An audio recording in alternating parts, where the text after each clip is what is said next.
YSR Congress party ప్రస్థానంపై చర్చ చేయాలంటే doctor Poluboina Anil Kumar Yadav పేరు ప్రస్తావించకుండా ముందుకు సాగడం అసాధ్యం. కాంగ్రెస్ పార్టీని విభేదించి జగన్మోహన్ రెడ్డి వైఎస్సార్ కాంగ్రెస్ పార్టీని స్థాపించగా అప్పటి అధికార కాంగ్రెస్ పార్టీని ఎదిరించి జగన్ వెంట నడిచిన కీలక నేతల్లో అనిల్ కుమార్ యాదవ్ ఒకరు. తనకు పార్టీ అంటూ లేదని, జగనన్నే తన పార్టీ అని ఎంతో ధైర్యంగా చెప్పిన అభినవ లక్ష్మణుడు.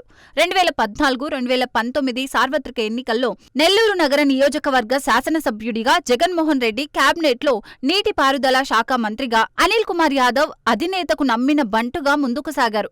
అనిల్ మీడియా సమావేశాలకు అప్పట్లో ఎంతో క్రేజ్ ఉండేది. ఎవరిపై విమర్శలు చేస్తారో, ఏం విమర్శలు చేస్తారో అంటూ సర్వత్రా ఆయన చుట్టూ తిరిగేది నెల్లూరు రాజకీయం.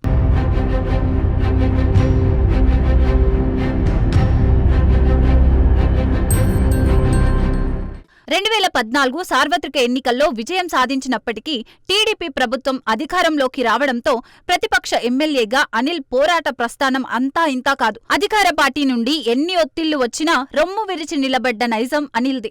వైసీపీ అధికారంలోకి వచ్చింది. అనిల్ కుమార్ యాదవ్ మంత్రి అయ్యాడు. అంతవరకు బాగానే సాగింది కథ. అయితే అనిల్ కు నెల్లూరు పెద్దరెడ్లు ఎవరూ సహకరించలేదట. అనిల్ కూడా వారెవ్వర్నీ లెక్క చేసేవాడు కాదట. దీంతో మంత్రివర్గ విస్తరణలో అనిల్ను పక్కనబెట్టి కాకాని గోవర్ధన్ రెడ్డికి బెర్త్ కన్ఫర్మ్ చేశారు అప్పటి సీఎం జగన్. అక్కడ మొదలైంది అనిల్ కుమార్ యాదవ్ డౌన్ఫాల్. అనిల్ నోటి దూర్సుతనంతోనే ఇంతవరకు తెచ్చుకున్నాడని ప్రత్యక్షంగా పరోక్షంగా కొందరంటుంటే, గిట్టని వారు సైతం అక్కడక్కడ విత్తనాలు వంటి మాటలను నాటడం మొదలుపెట్టారు. ఆ మాటల విత్తనాలు మొలకలై మానులుగా ఎదిగి అనిల్ కుమార్ యాదవ్ను నెల్లూరుకే దూరం చేశాయి.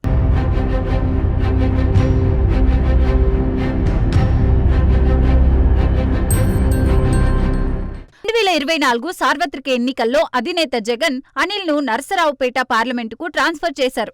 ఇదర్ కమల్ ఉదర్, ఉదర్ కమల్ ఇదర్ ఫార్ములాలో అనిల్ నర్సరావుపేట వెళ్లాల్సిన పరిస్థితి ఏర్పడింది.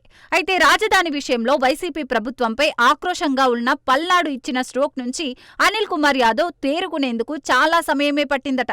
ఓడిపోతే రాజకీయ సన్యాసం చేస్తానని అనిల్ కుమార్ యాదవ్ సవాల్ విసిరిన మాటను దేవుడు విన్నాడో ఏమో, నిజంగానే ఆయనకు ఓ నియోజకవర్గం లేకుండా అయిపోయిందట.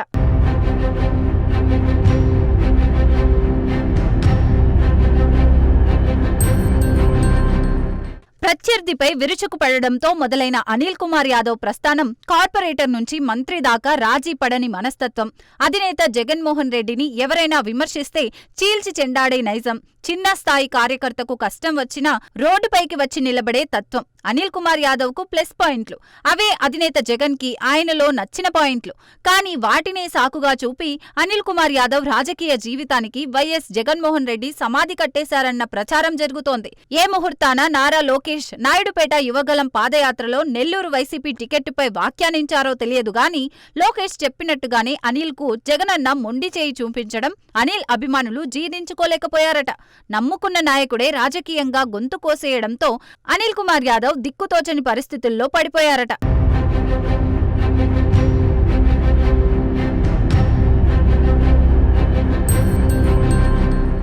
వైసీపీకి అనుకూలమైన సోషల్ మీడియాలో కనిగిరి నియోజకవర్గ ఇన్ఛార్జిగా అనిల్ కుమార్ యాదవ్ పేరు పరిశీలిస్తున్నట్లు వచ్చిన కథనాలు అనిల్ అభిమానులకు పుండు మీద కారం చల్లినట్లుగా అయిందన్న వార్తలు వినిపించాయి.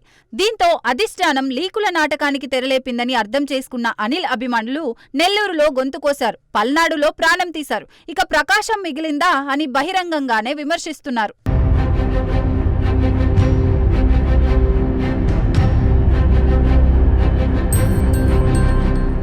ఎలా చూసుకున్నా వైసీపీకి కీలక ఫైర్ బ్రాండ్ గా నెల్లూరు జిల్లాలో చక్రం తిప్పిన అనిల్ కుమార్ ఇప్పుడు పూర్తిగా సైలెంట్ అయ్యారు. ప్రతి ఒక్కరిని టార్గెట్ చేసుకుంటున్నట్టుగా వ్యవహరించిన కారణంగా ఇప్పుడు అనిల్ ను పట్టించుకునేవారు కూడా కరువయ్యారు. ఎవరు కూడా ఆయనకు చేరువ కాలేకపోతున్నారు. మరి ఆయన అలిగారా లేక ఉద్దేశపూర్వకంగానే దూరంగా ఉన్నారా అనే చర్చ జోరుగా సాగుతోంది. మరోవైపు తనకు పార్టీతో సంబంధం లేదు, జగనన్నే తన పార్టీ అని నమ్మిన డాక్టర్ పోలుబోయిన అనిల్ కుమార్ యాదవ్ రాజకీయ భవిష్యత్తుపై వైసీపీ అధినేత జగన్ ఏం క్లారిటీ ఇస్తారో చూడాలి.